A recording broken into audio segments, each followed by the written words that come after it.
Schön, dass ihr wieder mit dabei seid. Hier ist eine neue Ausgabe von TechJeck, eine ganz besondere. Ihr wisst, unser großes Thema ist Workflows. Und dieses Mal geht es um die Content Supply Chain. Alle Metadaten und Elemente, die in der Produktion benötigt werden, in einem einzigen Prozess. Nur mal ein Beispiel. Die gesamten Kamerasignale vom Set direkt in die Cloud. Camera to Cloud nennt sich das Ganze. Bei diesem Thema ist aber auch die Industrie gefragt und nicht nur die großen Medienhäuser, sondern auch die kleineren. Wir machen heute eine weltumspannende Schalte zwischen Los Angeles und Köln und deswegen switchen wir jetzt ins Englische. Aber keine Angst, dank unseres Title Tools bekommt ihr natürlich alles in Echtzeit übersetzt. Yes, we've developed this TechJeck talk to provide insights into inspiring projects, interesting technical solutions, and to discuss future-oriented issues as well. We address with this format the broad range from technical experts to administrative decision makers in the industry and broadcast video market. Due to the fact that we are a Cologne-based company, we refer to our local tradition, TechJeck. Jeck is local and means crazy in various meanings. So, crazy for technical challenges. Today, we speak about the content supply chain. All elements needed in production in just one process. Today we are talking to, ladies first, Morgan Prygrocki, Senior Strategic Development Manager, Adobe, live from Los Angeles. Thank you for joining us, Morgan. How are you? I'm doing well. Thanks so much for having me. And our second guest today is David Merzenich, Managing Director, MoovIT Software Products. Warm welcome, David. Hi, thank you very much for having me joining this. It's really exciting what we are talking about here today, Morgan. Let's start with the basics. What do we mean by content supply chain in video production? So content supply chain is a term that over the last couple years, more and more businesses have found themselves looking further into. And in terms of what Adobe's interpretation is, when we say content supply chain, we really mean two things. We are going to optimize video content creation to outpace human scale.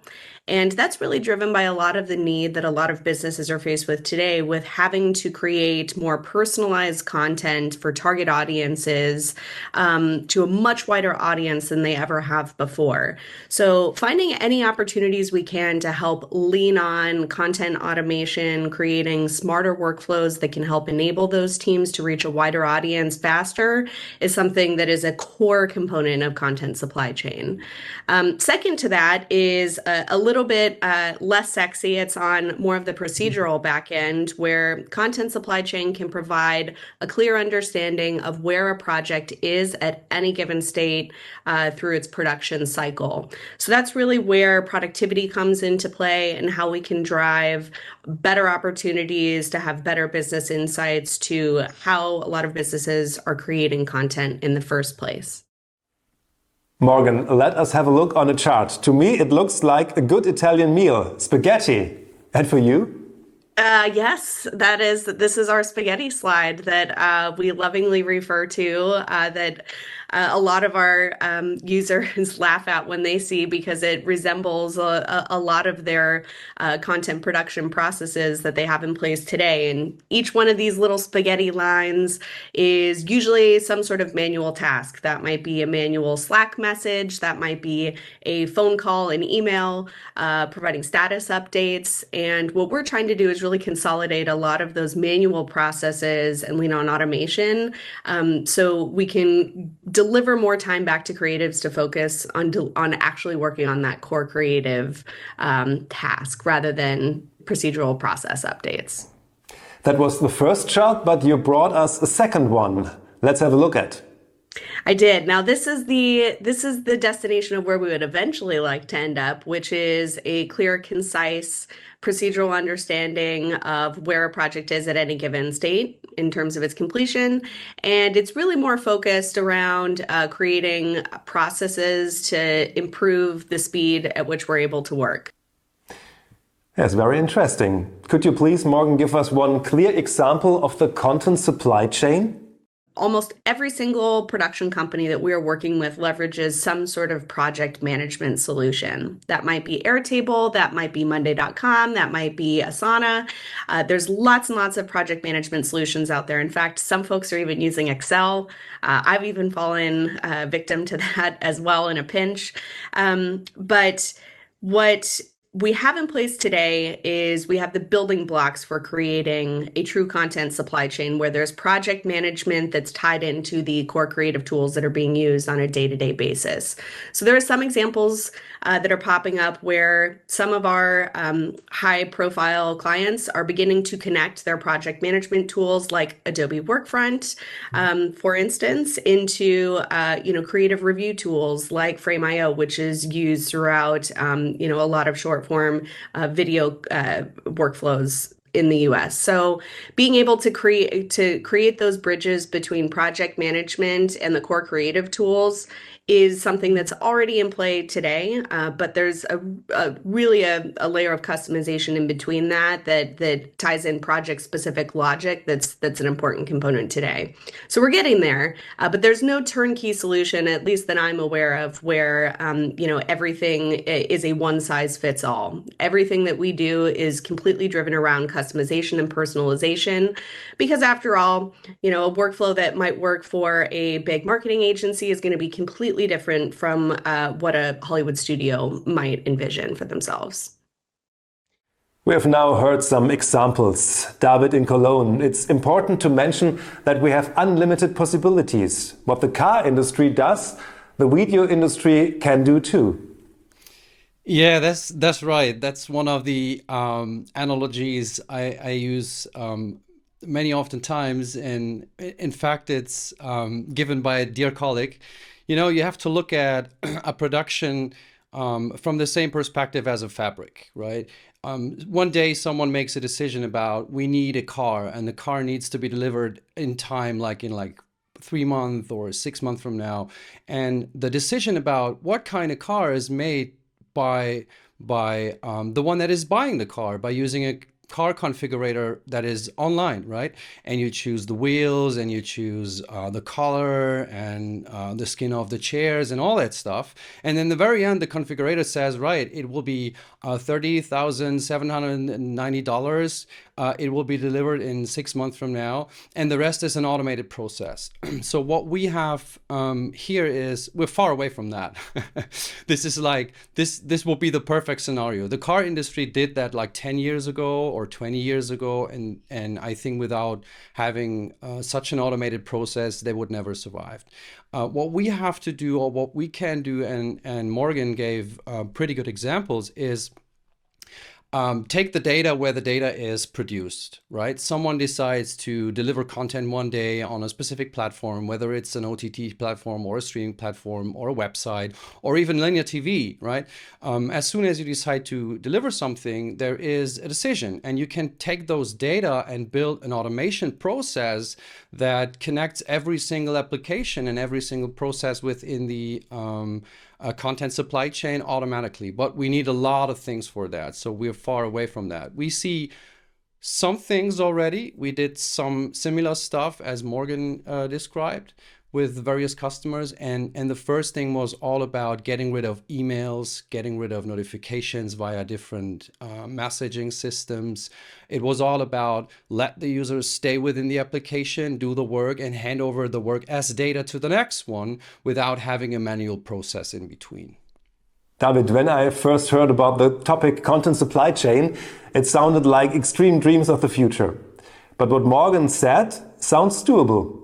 Do you get to the point again? What is important to realize the content supply chain?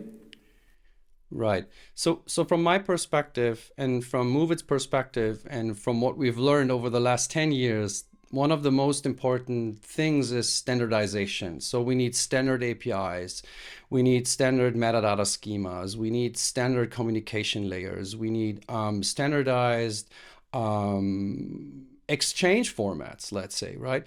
So standardization of the technology underneath itself is a key component, and another one is at least a good layer to automate, right? A good workflow engine to automate a process is key to success. David, you guys from MoovIT support Adobe. We'll get to your Helmut tool in a moment. After all, optimized workflows are your business. Where do you see the touch points for MoovIT? What we have done within the last, let me say like 10 years is we had a strong relationship with the tech team and the engineering team from Adobe because Premiere and especially After Effects and AME were one of the first tools in the market with an API that could be used, let's say, right? And we tightened everything together with our own tools and focused on bringing workflows to the customers. In a similar way like Morgan has described it. There is a need for a specific solution, or let's say there is a specific pain point that needs to be solved. We got an NLE on the one side, we got an archive on the other side, we got a storage here, and we got a playout there, right? But they were not connected. And what we found out is that if we can help the customer to really understand that a connection between those systems is key to success, we made a good job. Now let's have a look at the different markets. The American market is quite different from the European one. Let's start in America, Morgan. What is the concrete implementation in your market? A really good example is regardless of what type of content you're producing, let's say, for instance, you're a movie studio, Hollywood studio.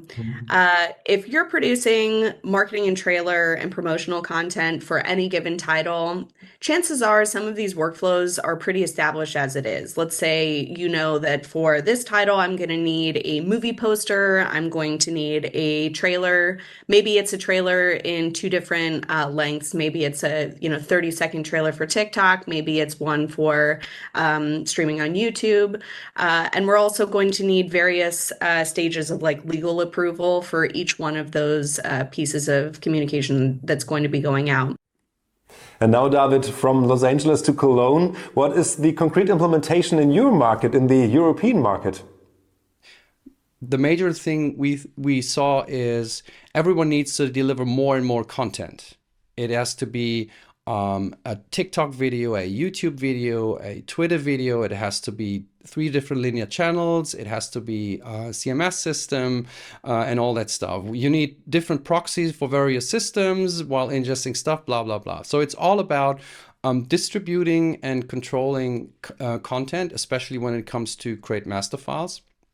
And back in the days, you just had to deliver 1 for the linear channel. Now you have maybe to deliver 10 or 20, right? So people need automation processes. People need to automate processes around those distributions because it is extremely time consuming. It's important to us that we do not just focus on the huge productions, also on the smaller companies. Morgan, is content supply chain only attainable for large operations, or can smaller business take advantage of this solution as well?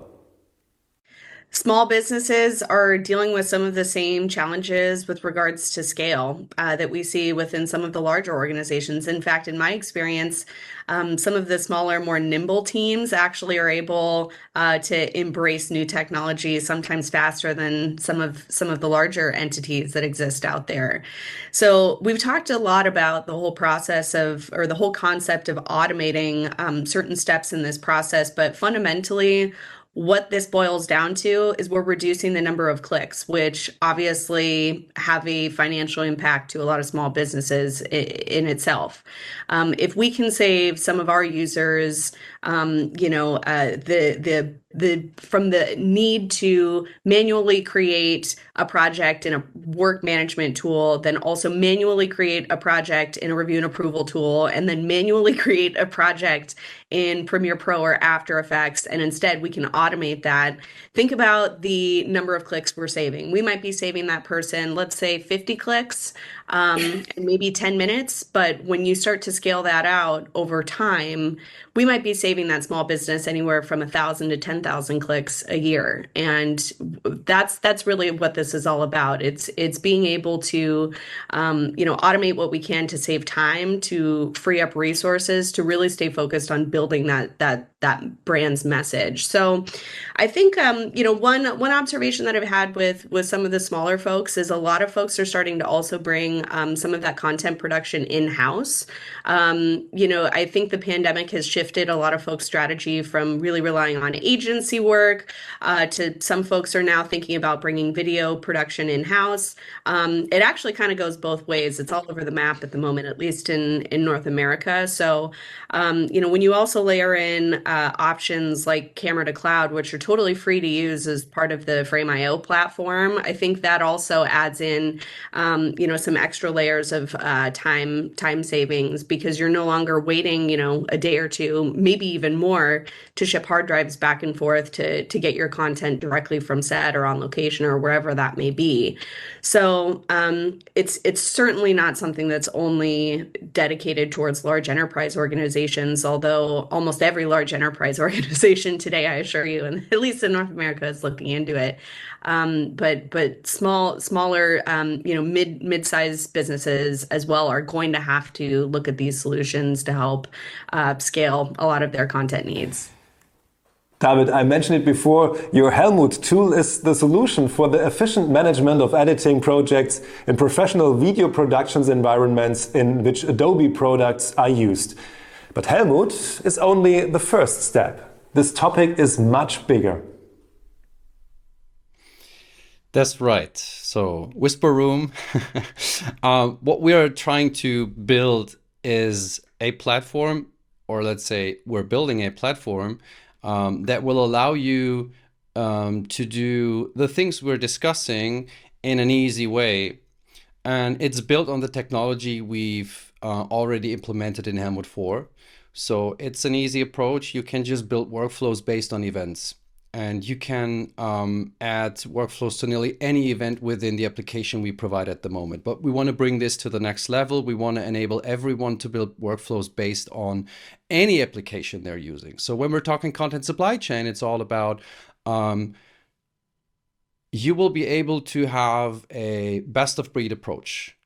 Use the NLE that fits best. Use the playout system that fits best. Use the storage that fits best. And connect every single tool without having the need to hire a developer. That's future music, but that's one of the keys besides standard metadata schemas, let's say. They have to be used in an easy way, right? You can have the best metadata schema in the world. If it's not usable because it's super complex and no one understands it, you're in trouble again. So what we're doing is, or what we're trying to do with the new platform and with the work we do as a system integrator, is to enable everyone to build their own workflows in an easy way out of the box without having the need to study for a long time. And now let us come to a tradition here at TechJeck.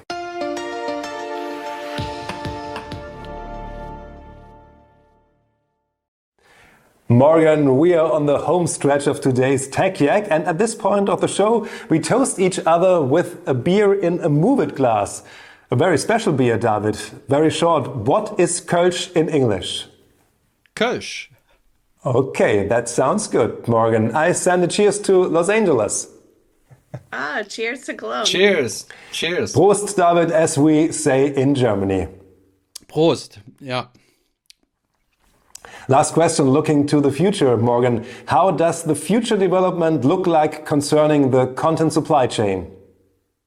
Well, the future is bright, but to David's point, I think what he described, in that there's a world where any user can develop their own workflow that doesn't require a really complex manual is the end destination of where I would like to see a lot of our customers arrive. That is the number one thing that a lot of folks are looking for. I think we as an industry are beginning to move away from some of the old appliance type infrastructures that exist within a lot of these organizations and move over to a more nimble solution where our users are empowered to create their own personalized workflows based on the need whatever project they're creating. So I can say that with David's help, I think the future looks bright, getting to a destination where users can be the author of their own workflows in a really straightforward procedural way.